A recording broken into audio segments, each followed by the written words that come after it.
am Gianluca Querin. My student number is 11406636. I'm John. Hello. So I recently went to Cambodia as part of a subject called Construction for Developing Communities, and it was just one of the best experiences of my life.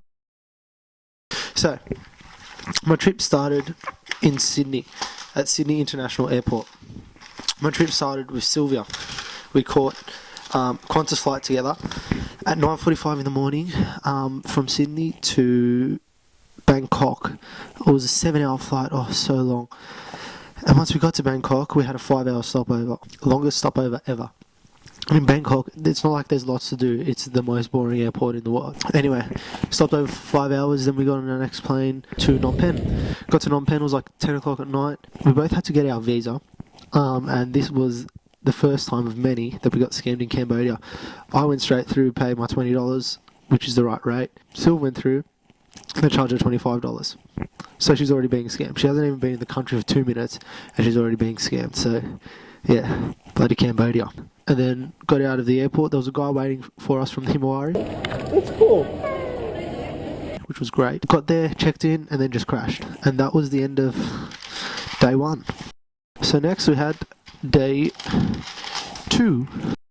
Slept in, went and got breakfast, and we decided that we wanted to go shooting. Tried to organise this shooting thing, but we couldn't organise it for that day, so we organised it for the next day. So instead, we went outside of the hotel, got a tuk-tuk, and went straight over to the central markets. And this tuk-tuk driver, we thought we were getting a great deal. He told us we pay him $30 for the whole day. He'd drive us around all day, wherever we wanted to go. Little did we know that we were getting overcharged, and all we had to pay really was $5 for the whole day. Anyway, got to central markets, had a look around, it was pretty cool. It was a bit touristy though, lots of tourists. Bought some cool glasses. Bought some Beats headphones, which have already broken. Bought some singlets and just had a look around. You see all these items like Gucci, Louis Vuitton things, and you're like, oh man, it's so cheap. You know they're fake, but even to stress more that they're fake, you turn the corner and you see people in sewing machines making them. So it was pretty funny to say that. So we messed around the markets for about an hour, then we left, went back to the tuk-tuk when it's all Spanky, and he took us over to the killing fields. Killing fields is not like a pleasant experience, but it's something you got to do. It's part of Cambodia's identity, it's part of who the nation is, who the individuals of the nation are, and made them. So yeah, to think that all this mass genocide occurred and it wasn't really that long ago is quite eye-opening. It's quite horrific. This one thing that really spoke to me was this tree, the whacking tree or something it was called, and what they did was they used to get babies and just smack their heads on this tree and then chuck them into a mass grave. It's pretty disgusting, and yeah, that was really quite sad. Did the tour, and then we left. We went back to Spanky.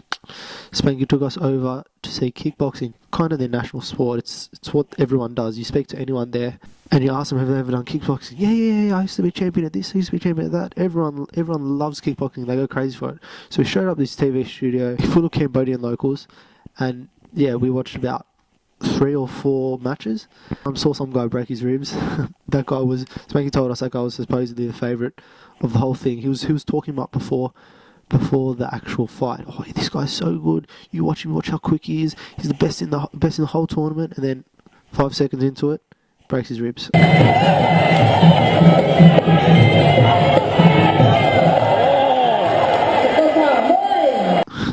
So yeah, that was pretty funny. And that was day 2 pretty much. Then we just went back, got some dinner and crashed. The day we went shooting, waiting for the guy to come pick us up, and we bumped into Josh and James, and then immediately like, oh, have you heard you can kill a guy? Like, what? You can kill a guy? It's pretty messed up.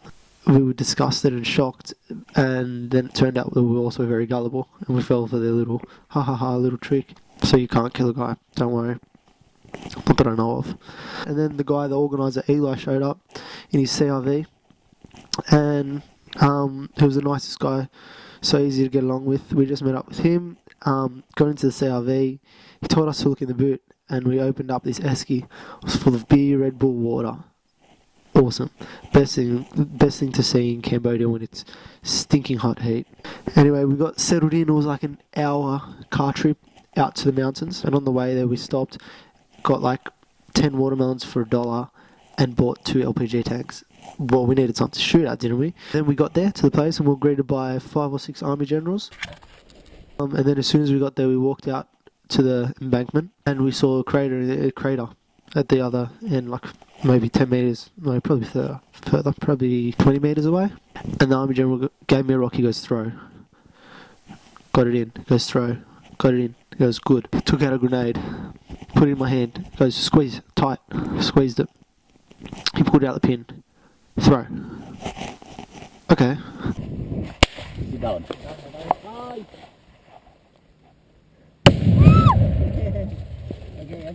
Oh my god, that's so cool. Thank you.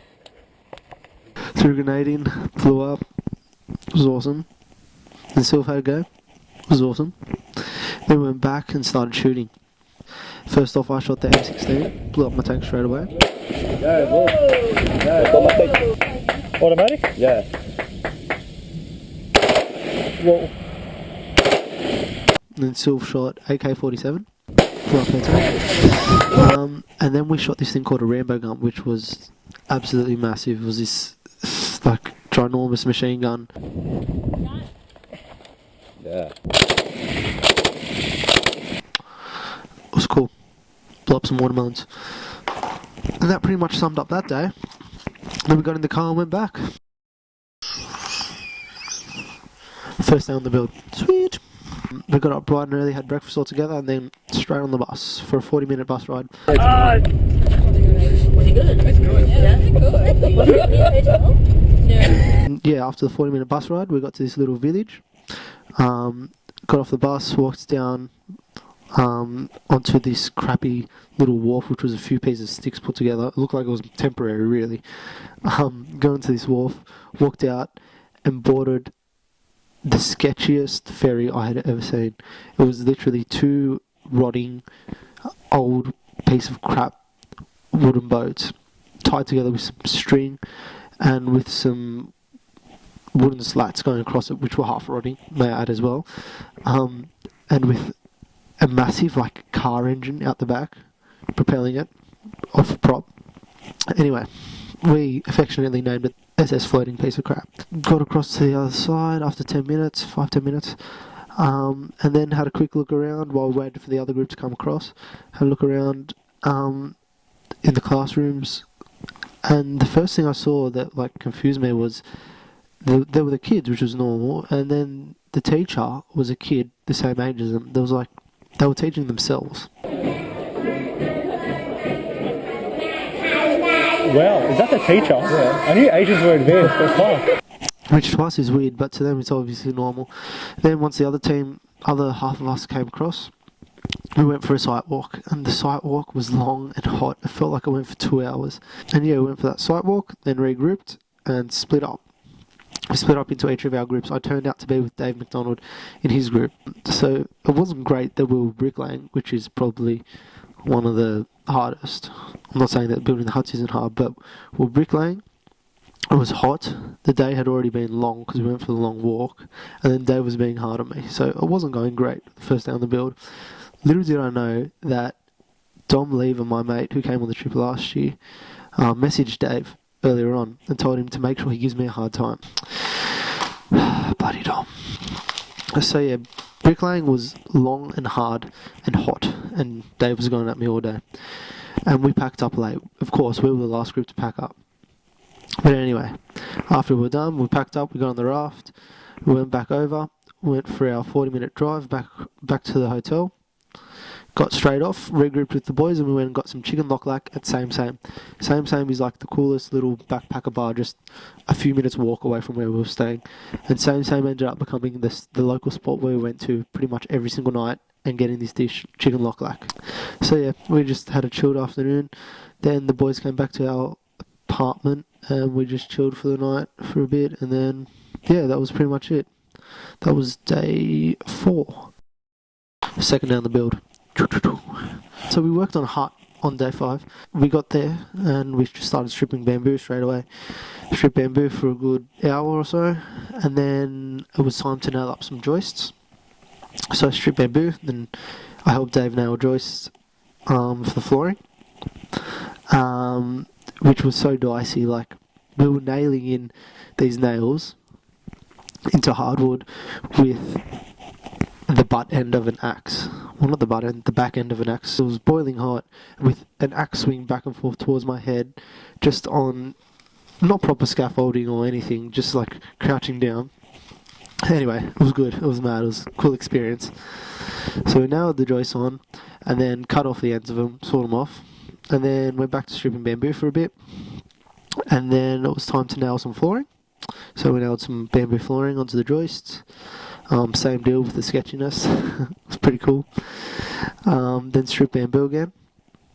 Then played around, chilled with the kids that were there, because we were building a hut right next to a house. So it was pretty cool. We got to chill with the kids. And then I helped lift up part of the roof frame. It wasn't really hard. It was easy. The only thing that was really hard about this day was the heat. We went back, got some chicken lock lack. That same. And then we ended up going to the rooftop bar with everyone, and it was a good team building exercise. Like, we got to meet everyone, got to know everyone, and yeah, that was pretty much the end of day 5.